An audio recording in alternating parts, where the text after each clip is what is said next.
y dos, y dos, una, y dos, una, y dos.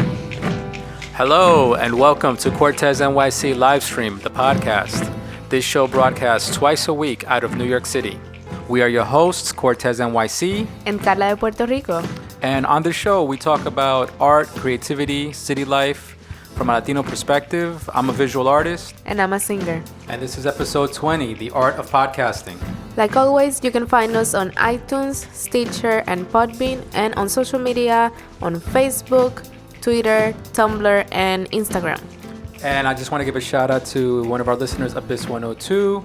Thanks for leaving that review on iTunes, and we're going to be sending you some posters real soon. Anybody listening, listen to us on iTunes, subscribe, and leave us a review. Just leave us a review and rate us. It's very important. And then Mother's Day is coming up. So special shout out, un abrazo para todas las madres allá afuera, to all the moms, big hugs, kisses.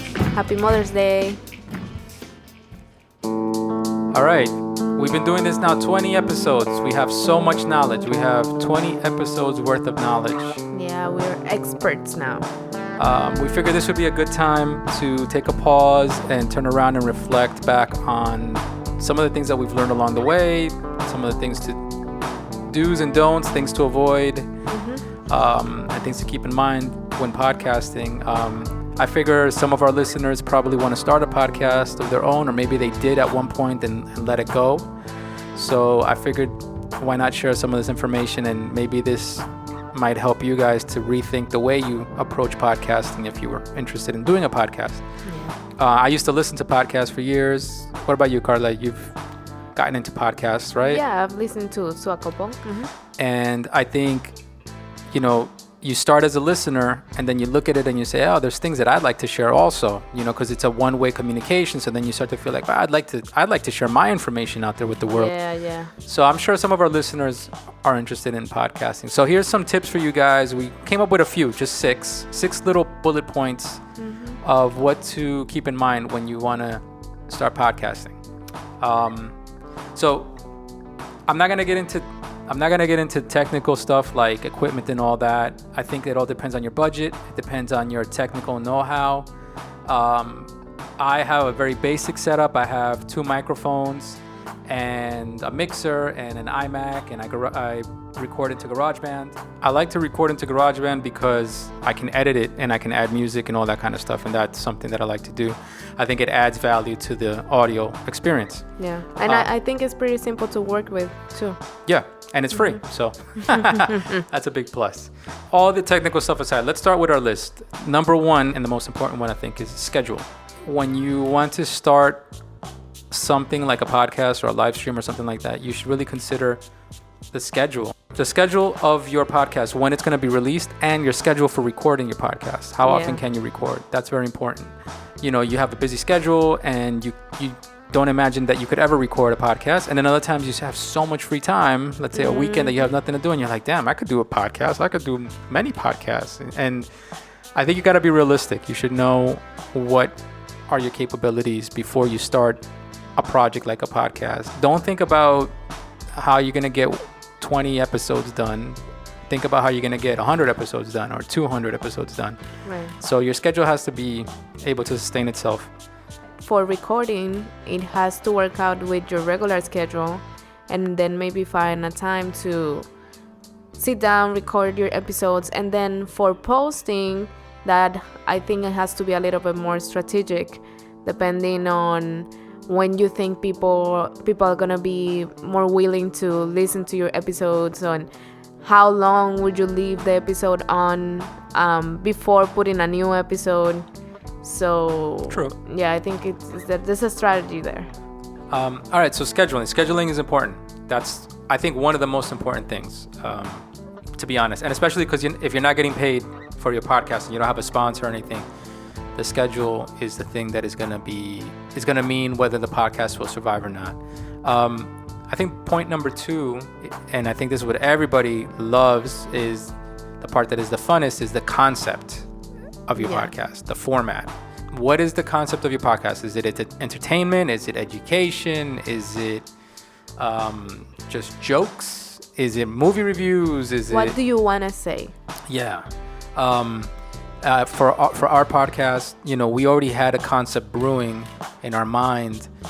We had been listening to so many podcasts and realized there was a little hole for bilingual podcasting. We felt like that concept wasn't really out there as much as we'd like to hear it out there. We figured that would be a lane that is natural to us, so we could participate in that.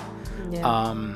Also, art podcasts. There's a ton of art podcasts. There was no need for me to say, hey, I'm going to be original. I'm going to start an art podcast. So that's just an added plus. That's just a given. Anything I do is going to be related to art. But I think the bilingual element is part of our concept that made it a reason for us, a motivation for us to make a podcast. But I also think that in the art part is another view also, because you being a graffiti artist, fine artist, commercial artist, there's a lot of information that you can put out there that maybe a person that is just an artist cannot. So True. That's original too. True. Yeah. So that was our concept. We know a lot of different people who have podcasts, and everybody has different concepts for what their podcast should be.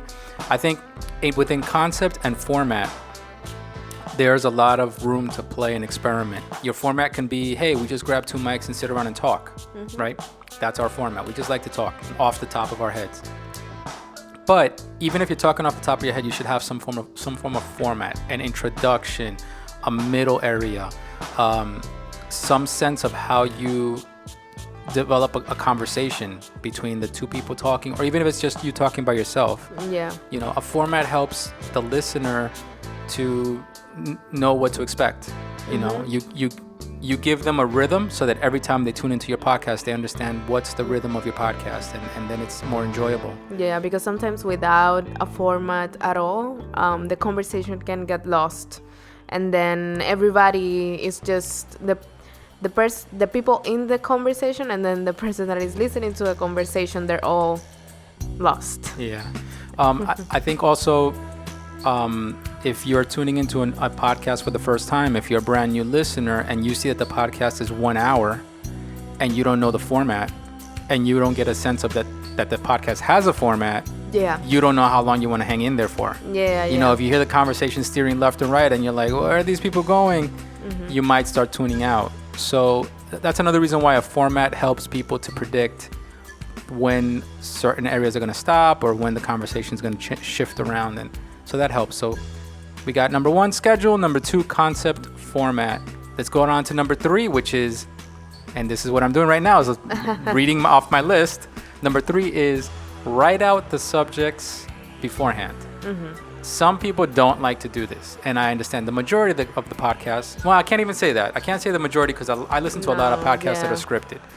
So you should write out the subjects because, number 1, it's good to have a list of content ahead of time.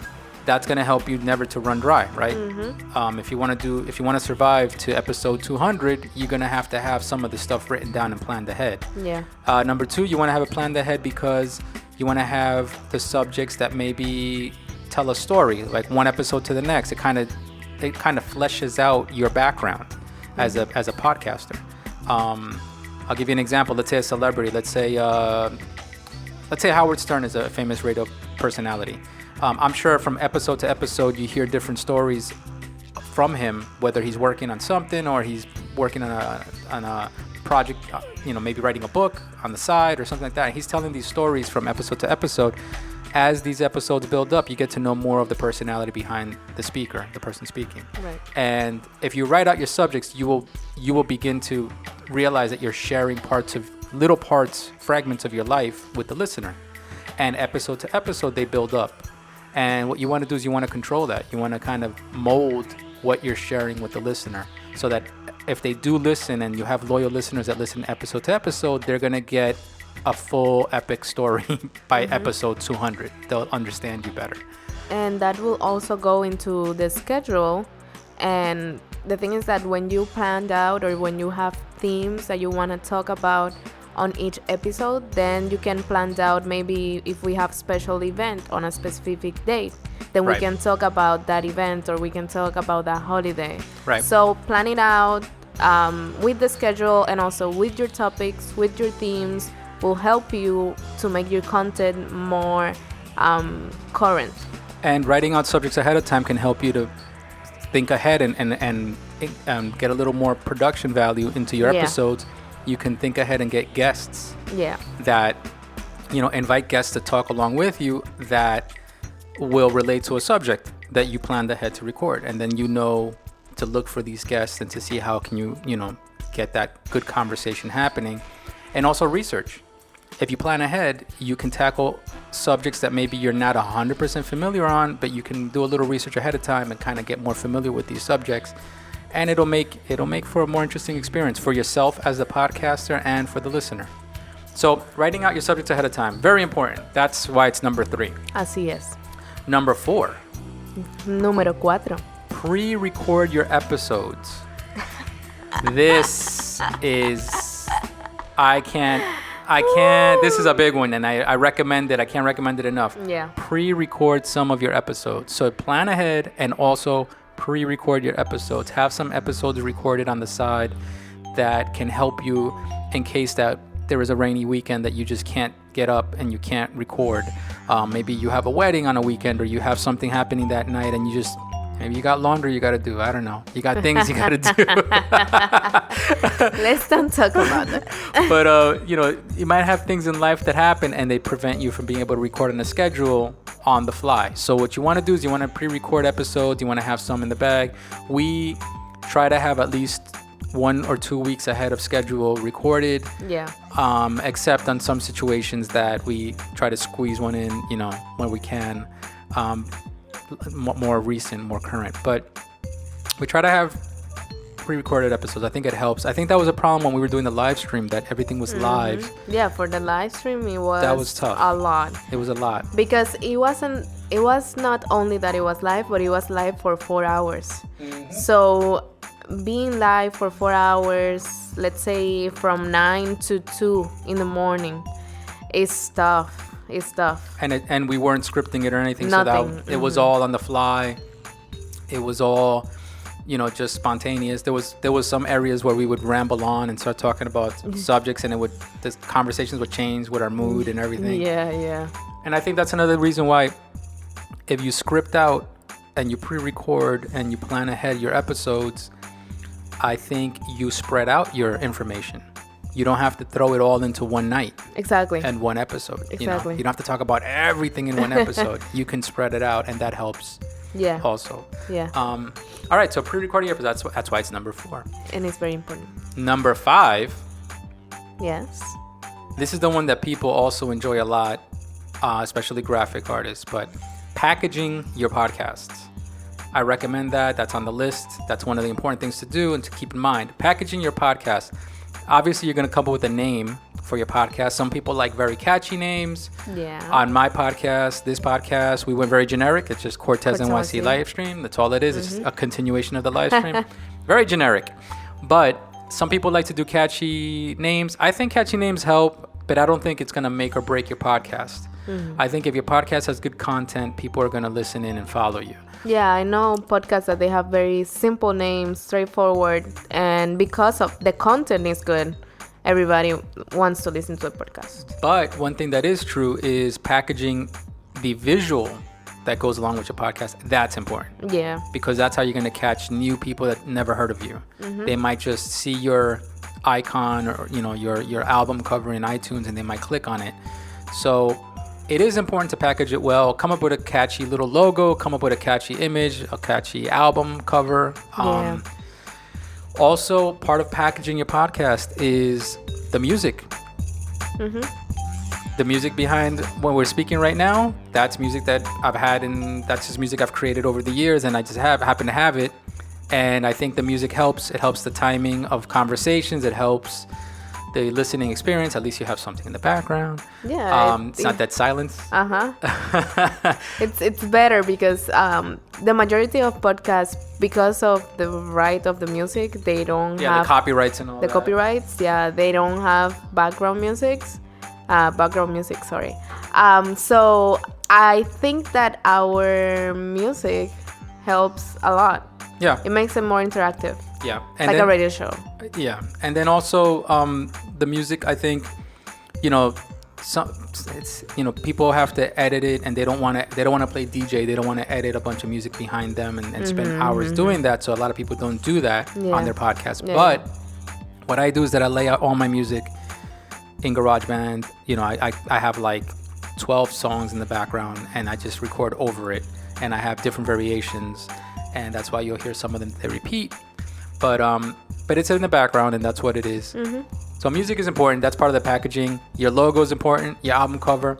Next thing is your Instagram, your website, your flyers. Promotion. That's part of your packaging, and that's also important. Having a website for your podcast, having an Instagram at least. And Instagram, I think, is important because I'm managing the social media for the podcast, and I'm seeing that on Instagram is where we get more of the reaction, more of the people saying we're listening, we want to know more about it, where we can find it. With Facebook and Twitter is a little bit more tricky. People, I don't know, they don't interact that much on those two platforms, but I think that's depending how you use the platform. I think that if you use as part of the packaging Twitter, let's say, to be tweeting about recent events and then maybe hashtag your podcast, then you're gonna get more reactions. But yeah, it is important because that's how you see if people are really paying attention. And not only that, then you go to your Podbean or SoundCloud, whatever is your how you call the website, the host. Sorry, whatever is your host, and then you can check how many people are listening and where are they coming from, meaning what platform they're using. So all that is part of the packaging, because that way you can know how to tackle the promotion. Yeah, and then also you're packaging this podcast for the long run. When we're creating this, we're on episode 20. Yeah. We're going to blink and it's going to be episode 100. Yeah. Because this episode 20 is already really fast. We're broadcasting twice a week. We're going to have listeners that are going to come across us, across this podcast once we're on episode 100, episode 200. And you want your episode to be packaged well with all the production value that you can put into it, all the topics that you can, organize and put in a nice sequence, so that when they come across it, it's well packaged for them. Yeah. They receive something that lasts a long time. It has longevity. It has shelf life. Yeah. You don't want to make a podcast that is so specific and so last minute that when somebody comes across it, it's kind of old news, or it's kind of like dated, and or it's something that's so low value that it just feels like somebody just put it together, overnight.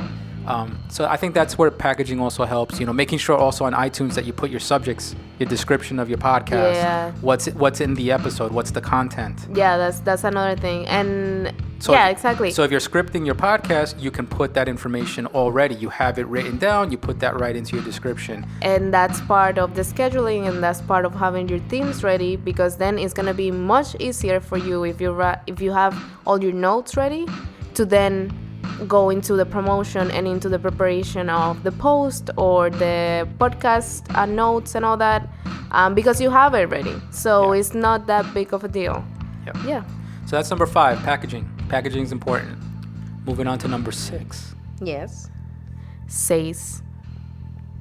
Remember that, and now this is a little more about tips or things to keep in mind when podcasting. Remember that podcasting is strictly audio. A lot of people don't realize that. Podcasting is strictly audio. There's no visual really attached to it, even though we try to tie it in with some visuals on Instagram, but there is no visual attached to it. So the most important thing you could do in your podcast, and keep in mind, is storytelling. You have to tell stories. You have to speak always when you're speaking, even if you're speaking alone, even if you don't have a podcasting partner and you're speaking alone, speak to your listener. Remember that as I'm speaking into this microphone, you're listening to me, you're hearing me in your ear, and I'm speaking to somebody right now, and I'm in your head. But respect that. You got to respect the listener. You have to, if you're going to talk to them, share a story. Have a beginning, a middle, and end to your conversation. Try to Try to respect the storytelling process. And I think if you pay attention to that along the way, you become a better storyteller and a better podcaster. I think humor, it's an audio medium, strictly audio. So humor is important. Yeah, you have to have like levels to your conversations. Yeah. It cannot be all in the same tone or monotonous, right? It needs to have like, we're talking about this and then now we're gonna have this different mood for this other conversation. And I think that helps also the listeners to feel a little bit more into what you're talking about, and also for them to actually feel something. Yeah, with your to story. Make a connection, to make a connection between the listener and the speaker. You wanna, even if you're gonna give information, be educational. And if you want to have that kind of podcast, you should still try to keep a story. Try to tell a story with your information. Yeah. Some of the best teachers are good storytellers. Yeah. I think that's important. Use all the tricks you can, paying attention to your voice and listen to your voice and listen to what you're doing. Also control, it's hard for me. I know when I laugh loud. Yeah. But remember that it's audio, and when you laugh, get away from the microphone if you're a loud laugher like I am. And I will also say, check your levels after you record. Yes. Because it's so annoying. I know that some people that when they don't live in the city, they don't have to take trains. Maybe they listen to their podcast in their car, so they don't really need that high volume. Right. But we live in the city, and every time I'm listening to a podcast episode that is recorded so low that when I'm on the train and the train is coming into the station, the sound goes off and I cannot listen, and everything gets lost because I can't listen. It's so frustrating. Yeah. So I think that's another tip. Just after you're done or while you're recording, check your levels in order to see that if you're in your headphones, you can listen to it perfectly, then it's okay. Yeah. And another thing on the technical aspect is when we've had guests via FaceTime or Google Hangout. Mm-hmm. There are levels. Yeah. We had that one episode with Greed where we had some feedback, and that taught us to use headphones. But I think that's another thing, when you want to incorporate other elements, you raise the bar, and now you have to pay attention to the levels of the audio and the static and the feedback and all these things. And yeah, it makes it a little more complicated, but you know what? At the end of the day, you have a better episode. You have something that maybe is re-listenable. And you're learning while you're going. Yep. All right, so that's number 6. That's podcasting is strictly audio. Yes. No visual. Any tips that you can share, Carla? I did my list. That's my 6, my top 6. Yeah. What do you got? I think that it's just don't be afraid. At the beginning, it's a little bit weird when you're starting to do a podcast because it's different than a live stream when you are expecting people to be there. Right. But in a podcast, you're basically recording it. Let's say if we're pre-recording, sometimes we record it even 2 weeks ahead for the episode to come out on the day 2 weeks after. So just don't be afraid. It's gonna take maybe a little time for you to feel comfortable and talk and just express yourself, but it's not a big deal. After you start doing it, I think you're gonna enjoy it if you like to talk. And if you like to share stories. And I feel another point will be when you are selecting what are you gonna talk about, just really think about something that you relate to. Yeah. Something that you like, something that you feel passionate about, because that's gonna be the easiest when it's time for you to record and maybe you don't feel like it. Yeah. All right. I hope this helps you guys out there, all you future podcasters listening to us. If we inspired you and influenced you into starting a podcast, give us a goddamn shout out. Give us a review on our podcast before you move on and become famous with your podcast. Exactly. But we encourage a community.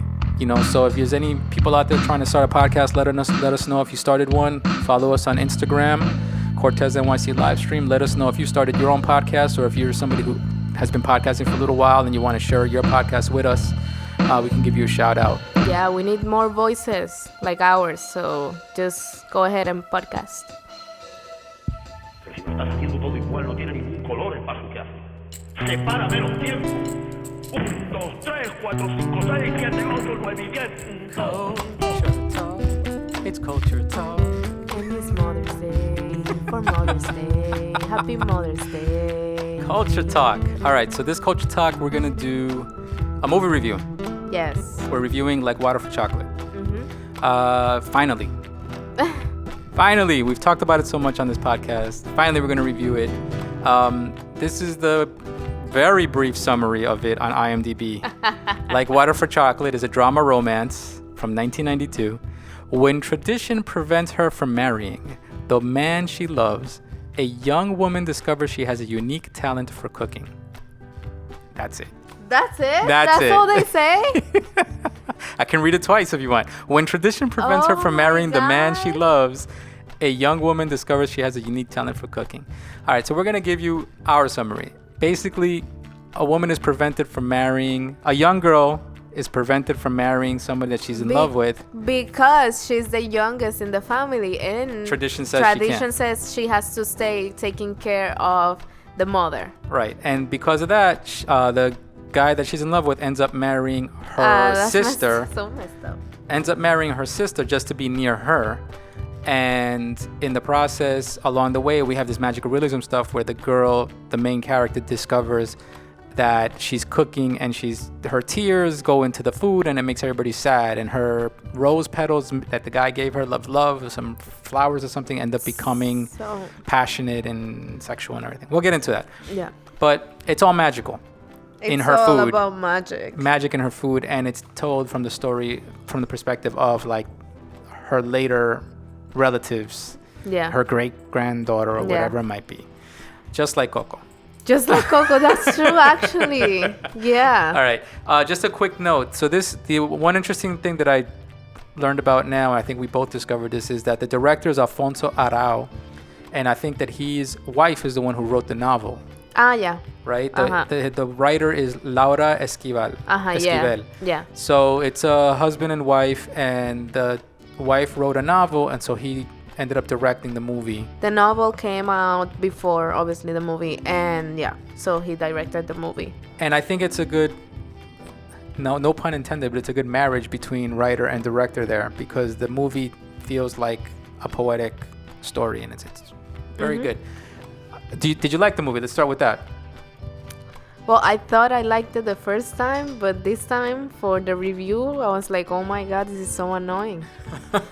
It was, and that's my first point. It was super long.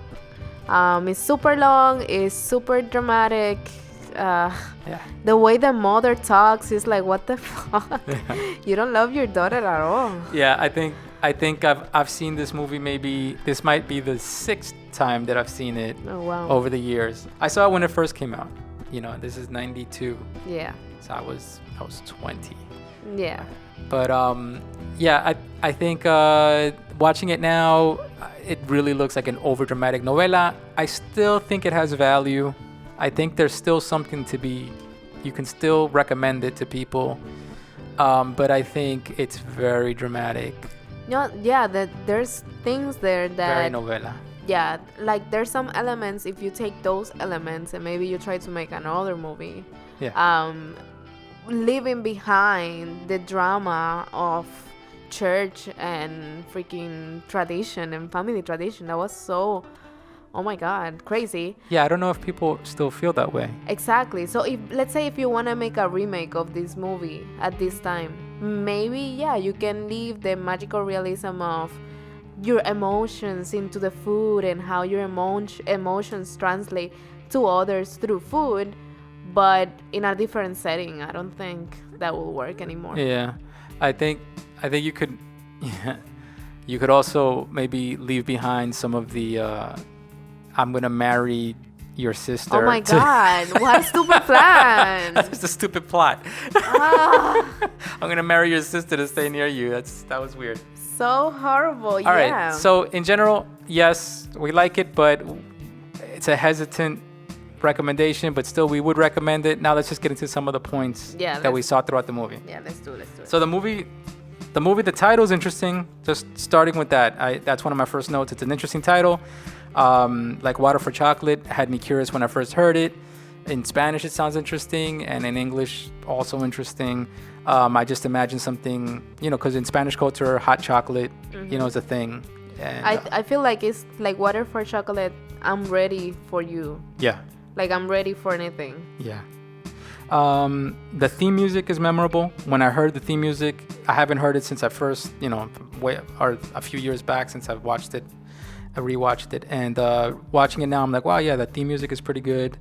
So it opens up with the girl, the great granddaughter, or whatever, in the kitchen, and she's cooking, and she's starting to reflect on her stories of her grandmother and whoever. Yeah.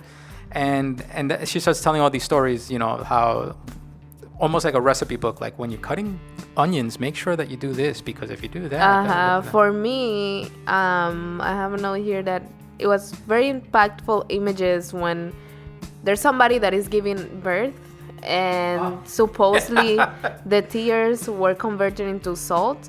Yeah. So they actually show, it's like they show as if she's giving birth, and you actually see the tears, and then they have like packages of salt on the floor, and they're picking it up. They're sweeping it up, yeah. They're sweeping it up because she cried so much. And she gave birth in the kitchen. And she gave birth exactly. Symbolically in the kitchen gave birth. Yeah. That was crazy. Yeah. So that was a crazy image, and yeah. Yeah.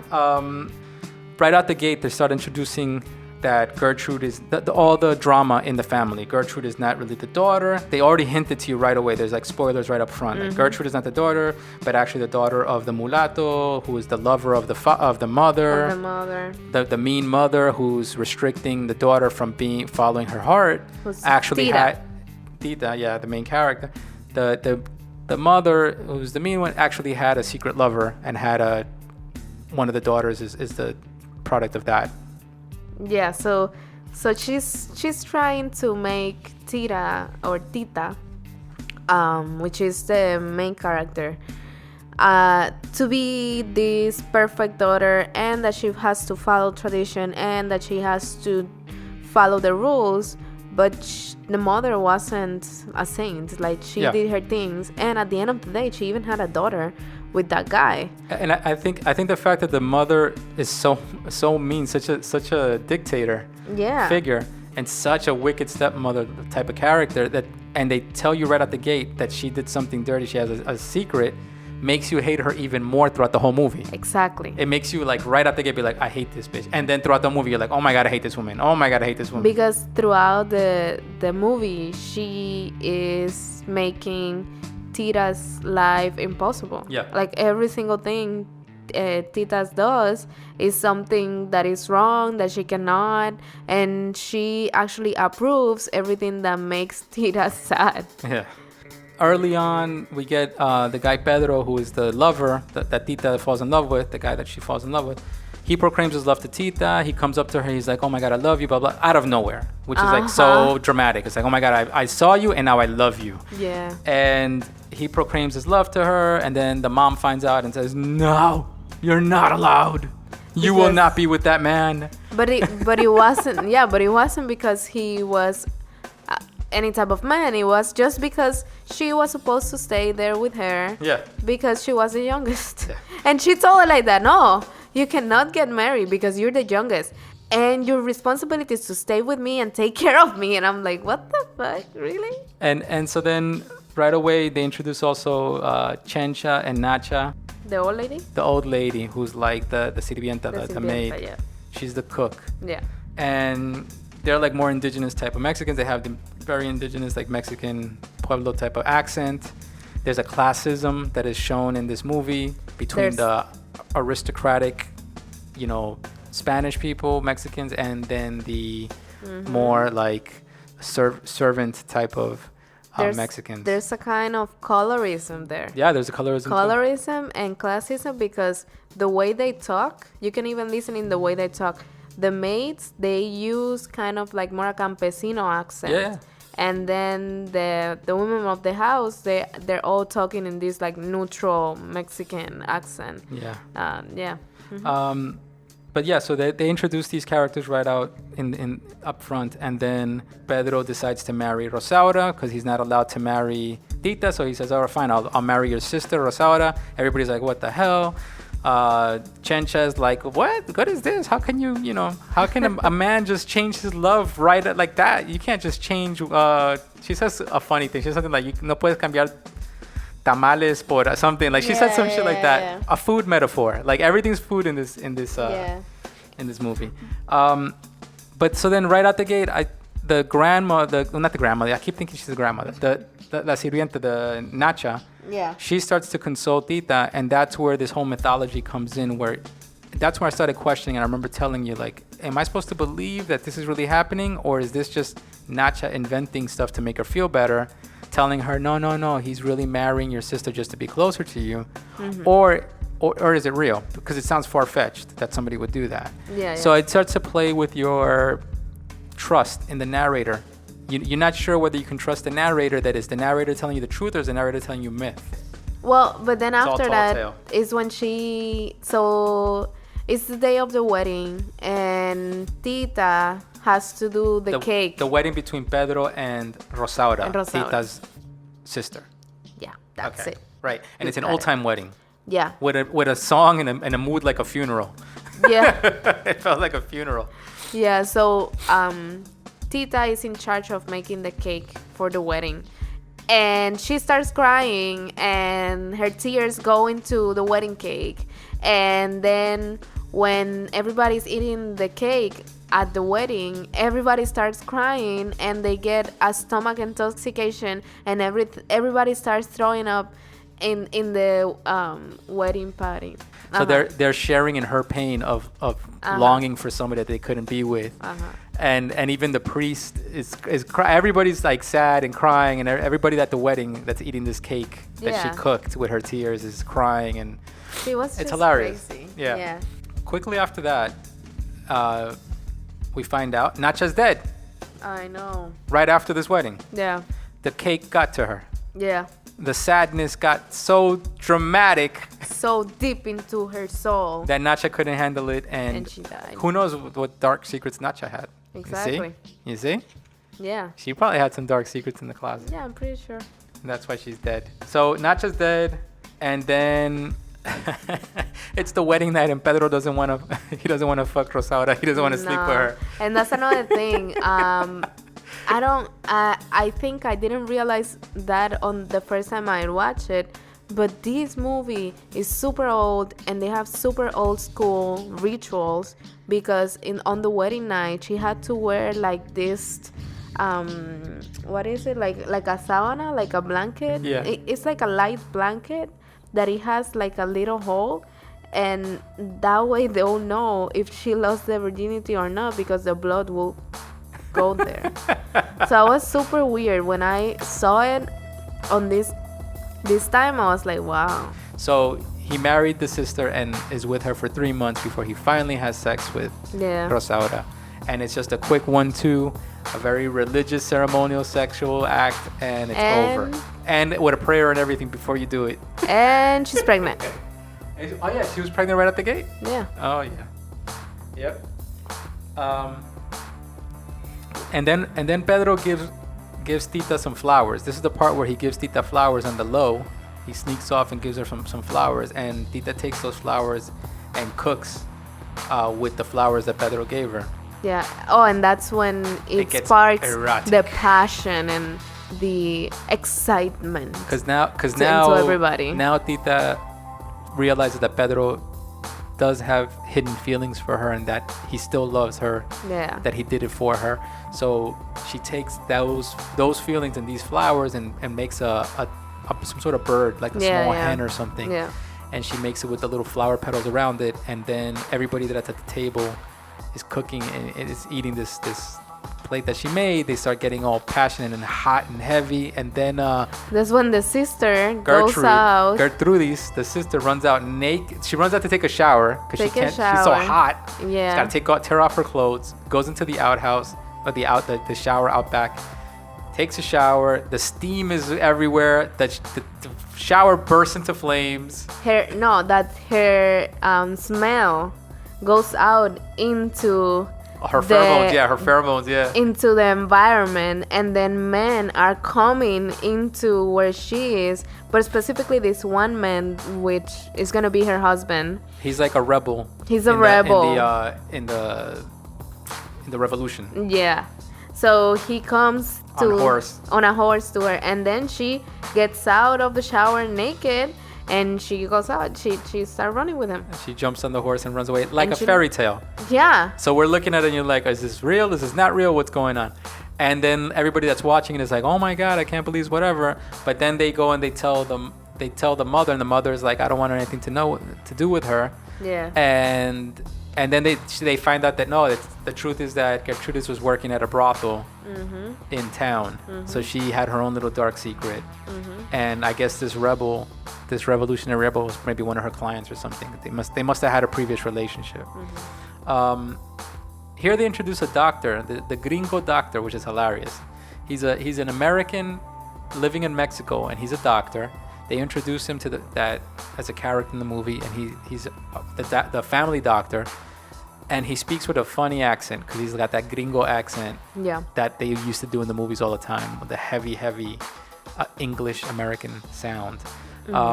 But he was a nice guy, though. I liked him. He was a nice guy, and they play him off as the nice guy, and he is basically the nice guy who gets dumped. Part of the plot. Yeah. He's part of the plot for that. Along the way, Rosaura's son dies. So Rosaura was pregnant from Pedro. Rosaura gets sick. Tita has to take care of the little Roberto baby, and the baby dies when they pull the baby away from Tita. And this is like a whole big thing of like, they should have left the baby with Tita, but because they pulled the baby away from Tita, the baby died. Which also sounds like crap that your grandmother would tell you or your mom would tell you to make up some story. Yeah, of course. Died of a broken heart. In the process of this, with the baby dying, Tita screams at her mother and tells her, but why did you take the baby away from me? And the mother smacks her up with a wooden spoon, which is hilarious. It's crazy. I'm telling you, the mother is fucking crazy. She's hitting just you with a giant wooden spoon is hilarious. That's a hilarious image. Yeah, and Tita has a nervous breakdown, and she ends up in the chicken coop naked. In a chicken coop. Oh yeah, she goes crazy. And that's where Tita gets a giant blanket, and she goes to live with the doctor. Yeah. With the gringo. Tita's living a great life with this doctor, staying away from the family. And at this point, I was like, that's where the movie should have ended. Exactly. Right there. It should have ended with her meeting the doctor. The doctor takes care of her, lets her understand things about life, and lets her understand things about her family being crazy, and says, "Stay with me." And she says yes, but nope. She ends up going back to Pedro, going back to Rosaura, going back to that house. That's when Rosaura has the second child. Yeah. And then Tita, ends up taking care of the child. Going to take care of the child. And Tita and Pedro see each other again. And at that point, Tita is taking care of Rosaura's daughter, because I think there Rosaura was also feeling bad. I don't know what happened with Rosaura, but every time she will have children, she cannot take care of them. Yeah. So Tita took care of Roberto, and then she was taking care of the daughter too afterwards. All right, well, so we can keep going on and on with all the scenes, and this movie's got too many little scenes to go through everything. Too much magical realism. You guys are gonna have to watch it yourself. But the bottom line of the plot, all spoilers and everything, is that Tita and Pedro eventually do end up getting together for a hot, passionate night that ends up engulfing them in flames. Oh yeah, that's right. And that's the end of that. So stupid. You know what? Instead, I was so upset that Pedro has this stupid plan. He was with Tita's sister Rosaura, had 2 children with her, and then at the end of the day, fucking Tita is still going back to him. I'm like, what the fuck, man? Yeah. And then when at the end of all of it, Tita and Pedro end up together and as old people. Yeah, because they were all Pedro's daughter, she was already grown because it was her wedding. Our wedding, yeah. Another was the generation last- of wedding. And the daughter marries the son of the doctor. Of the doctor. The gringo doctor. Novela Yeah. 101. Yeah. So I think when they get engulfed in flames and all this stuff, and then it transitions to the present where we started the movie from, which is the great granddaughter or whatever it is, sitting in a kitchen and talking about like, and this is what makes me think of, and I always think of my great grandmother, or whatever it is that she's saying. You know, I think of the past and all that when I'm cooking, and it makes me think of them. And I think she says she puts a cebolla in her head or something like that. Yeah. That is weird to me. It's funny. It's like all this crazy drama and deaths and all this stuff, And you're making it seem like it's so normal. and it's so good. And let me remember this while I'm cooking. And it's my heritage. And that's what we do, and that's my family. Nobody wants to remember that. So bottom line is, we recommend it. I think this movie is hilarious. If you like novelas, it's perfect. I think you have to be patient because at the beginning, when I first saw it, I felt like the movie was in a good rhythm, but now watching it again, it's a little bit slow. Yeah. And it's a lot of things that they don't make sense, so you just have to play with it. Go with it. All right. You wanted me to teach you, right? This is street reality. Bueno, hablando español, Carla, what do you have for me? Okay, first word, broadcast. Broadcast. Transmitir? Transmisión? How do you know? Really? Is it? Transmitir. Transmitir. Yeah, there you go. I'm good, Carla. What? I'm good. I'm so I Spanish. thought I was going to get you. Oh, What? please. I'm going to get you with my list. Are Go you ahead. Keep going. Keep serious? going. Let's go. We don't have that much time. Dale. Package. Package. Oh, you got me with that one. Package. I don't know package. Empacar? No. Empacar? To package is empacar. So But package is paquete. Paquete. Paquete. Paquete. All right. All right. Next one, topics. Topics. Temas. All right. Concept. Concept. Concepto. Yes. I got these. Schedule. Schedule. Oh, that's a good one. Schedule. Horario? Yeah. Horario. Yeah. To tell stories. Contar historias. Yes. Got it. Carla, come on now. And this is the last one I have. Water. Wow, Carla, you just like threw that, right? Like, just water. Water. Agua. Agua. Okay. No, what's give me next? yours. Chocolate? Chocolate. How do you say chocolate? Yeah, chocolate is too easy. It's the same exact thing. All right, I got some for you. Go. How do you say wedding? What is the correct way to say wedding?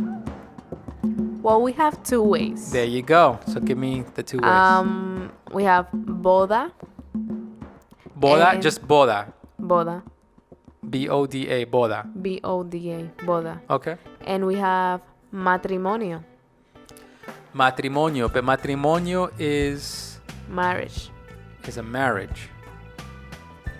I think matrimonio and marriage, which is like the concept of somebody being married, and the wedding y la boda is the party. I feel Is the right? is the party. The party. But do you say when you're getting married in church, para tener una boda? Una boda por la iglesia. Really? Yeah. So Why? I don't know. It sounds boda to me sounds like a party, but not like a ceremony. Boda sounds like Is that a- people use? I know what you mean because sometimes people use matrimonio when they're trying to talk about the ceremony, and they say el matrimonio será por lo civil o el matrimonio será por la iglesia. That's another way to do it too. and then la boda Which mean like the ceremony. is the party afterwards. Yeah. Is the event. But it's used interchangeably. All right. You taught me something. Next. in this movie they had rose petals Ajá. that she was cooking with. How do you say rose petals? Pétalos de rosa. Pétalos. Pétalos de rosa. Okay. Pétalos de rosa. Rose petals. This one always throws me off, and it's a stupid thing, and you would think that I would know it every time, but it always makes me pause. How do you say kitchen in Spanish? What? Yep, go ahead. Cocina. Cocina. It throws me off because cocina always makes my brain go to cooking. Ajá. Cocinar. Ajá. But kitchen and cooking is two different words in English. Yeah. But in Spanish, yeah. cocina y cocinar cocinar. is the same basic root That's word. interesting. So that always throws me off. Yeah. When I have to say cocina, I pause. When I say cocinar, I pause because I have to think for a second. That's interesting. Yeah. Yeah.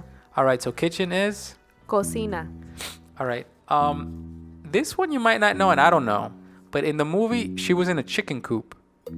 How do you say chicken coop? Where they keep the chickens. Como un corral. Es como un corral, pero no sé si le llaman avi something, because when it's something related to chicken or birds, it's like como un vivero. Yeah, it might be that. But it's like a vivero because it's where they keep the chicken out before they're gonna kill them, or where they raise the chicken. Well, I have the word, Carla, since you didn't know. Y tú que eres bien puertorriqueña, bien boricua de la isla, donde Pero hay, yo no soy donde del hay, campo. donde Mi hay abuela era del campo, le tengo que preguntar donde hay tantos. cuando la vean soñitos. All right, so chicken coop in Spanish is gallinero. A un gallinero. Yo sabía eso. Of course, I knew it was a gallinero. I knew it. Pero ¿cómo se llama en inglés? A chicken coop. A chicken coop. Coop, C-O-O-P. Como un coop. Like the coop where we go to eat, the restaurant, the Yeah, coop, the yeah, Korean yeah. barbecue place. The coop. Yeah, a chicken coop A is chicken coop es un gallinero. es un gallinero. Yo sabía eso. Stumped Carla, as always. This is messed up.